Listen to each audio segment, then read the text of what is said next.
Hi everyone and welcome back to another video. So if you are using Squarespace and want to offer exclusive content in 2026, courses, paid communities, premium pages, download or private resources, Squarespace lets you create a member area natively, no plugins or code required.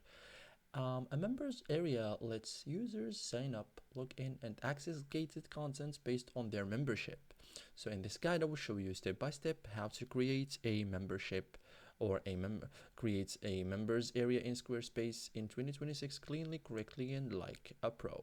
So first thing first, enable members area. So log into Squarespace, open your website, go home, settings, okay.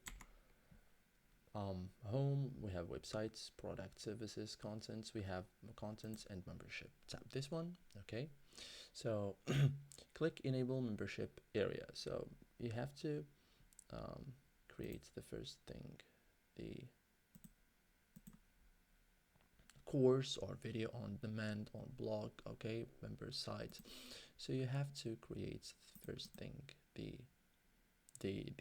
membership website. Okay, so now Squarespace activates member functionally, log in and sign up system is added automatically. This is a one-time setup. Okay, so create a members area, click create members area. You will be asked to choose free or paid.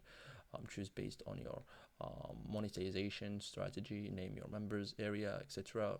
Okay, enter a name, for example, premium content academy. So this name appears in navigation, becomes part of the URL. Okay, so thank you guys for watching this video and see you in the next tutorial.